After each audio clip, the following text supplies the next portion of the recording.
አንድ ጠንቋይ የሆነ ቄስ ነበር እየሰማችሁ ነው ይህ ካህን እየጠነቆለ ቤተ መቅደስ እየገባ ይቀድስ ነበር እና ህዝቡ ስራውን አወቀበት ስለዚህ አንድ ቀን ስርዓተ ቅዳሴ ተሰይሞ ሊገባ ሲል ህዝቡ ከዚህ በላይ ይበቃናል ቀድሶ ሲወጣ እንገለዋል እንቀጥቅጠናል የጠንቋይነት የማታቅ አንዲት ንጹህ የሆነች ሴት ቅዳሴውን አስቀድሳ ለመቁረብ ገባች ማንንም ማያስቀድስም እሱ ቤተ መቅደስ ሲገባ ሁሉም ውጪ ነው የሚሆኑት ላለማየት ላለመስማት ገባ ቅዳሴውን ቀደሰ ከዛ ያቺን ልጅ አቅርቧት ቀጥ ብለው ወጡ እየሰማችሁ ነው አይደል አቅርቧት ወጡ ከዛ በኋላ ሰው ሁለቱንም ያዛቸው አንቺ ጠንቋይ ከሆነ ቄስ በመቁረብሽ እሱ ደግሞ ጠንቋይ ሆኖ ቤተ መቅደስ ገብቶ በመቀደሱ ሁለታችሁንም ልንገላችሁና አሏቸው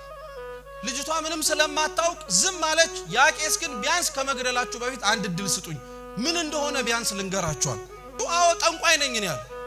አዎ ጠንቋይ ነኝ ምንም አንድና ሁለት የለውም ግን የቤተ መቅደሱን በር ለመሳለም እሱም በር ሲሳለም እንደ ንብ ቀፎ ላይ ረበው ሲያስጠነቁሉኝ የነበሩት አጋንንት በሙሉ ረግፈው ይሄዳሉ አለ ቤተ መቅደስ ላይ ገብቼ ማንንም ሳያየኝ ወደ ቤተ መቅደሱ ስገባ ራሱ የቤተ መቅደሱ ጠባቂ መላክና ጌታችን ኢየሱስ ክርስቶስ በሩ ላይ ይጠብቁኛል አለ እኔን በሳት ሰንሰለት አስሮኝ ንጹህ አይደለውምና ስጋውን ደሙን መንካት ስለማልችል እሱ ራሱ ግን እኔን ሆኖ ቀድሶ አቅርቦ ይወጣል ልክ ሲጨርስ ቅዳሴውን እኔን ፈቶኝ ውጣ ይለኛል አለ ይሰማችሁ ማንንም የረከሰ ሰው የአምላክን ቅዱስ ስጋና ክቡር ደሙን ስለነካ ስጋና ደሙ የሚረክስ እንዳይመስላችሁ ንጹህ የሆነው እግዚአብሔር